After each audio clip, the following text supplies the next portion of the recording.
টাকা দিছে, আমার জায়গা জমি বিক্রি করে দিছি, আমার হুমকি দেয় মাইরে ফেলাবে, আমার সন্তানেরা কিডন্যাপ করবে, আমরা কার কাছে বিচার চাইবো?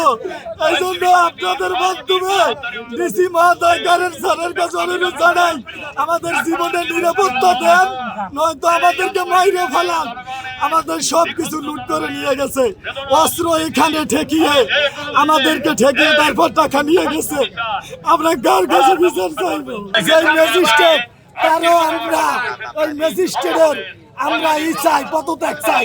সেই একজন এরকম একটা সন্ত্রাসকে টাকা খেয়ে 24 ঘন্টার ভিতরে কেমনে জামিন দেয়?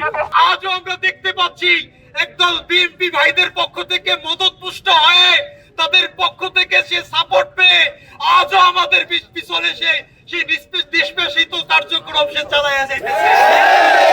এই শুধুমাত্র পদত্যাগের মধ্য দিয়ে বিএনপি থেকে শুধু কাগজে আজকে পদত্যাগ হবে, কালকে আবার জয়েন দিয়ে নেবে দলের সাথে। এইভাবে আমরা বিএনপি থেকে এবং আমাদের প্রধানমন্ত্রী তারেক জিয়া থেকে সন্ত্রাসীর বিরুদ্ধে এইভাবে শুধু মাত্র উপস্থাপন আমরা দেখতে চাই না।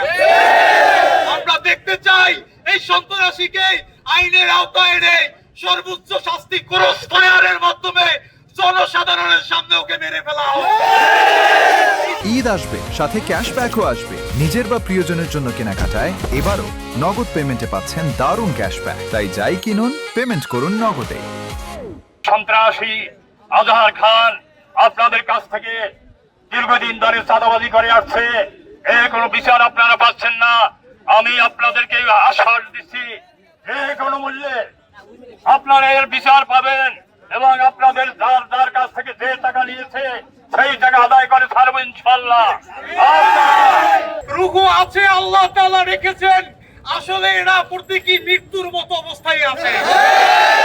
তিনজন নয়, এখানে আমরা যারা আছি প্রত্যেকের কাছে গুলি ঠেকানো হয়েছে, তার স্ত্রীকে কিডন্যাপ করা হয়েছে, কখনো তার পরিবার থেকে ভাইকে বাবাকে কিডন্যাপ করেছে। একের পর এক আমরা দিনপাত করতেছি এভাবে। আজকে বুঝি আমার পালা। ফাঁসি চাই, ফাঁসি চাই, ফাঁসি চাই, ফাঁসি চাই, বিচার চাই, বিচার চাই।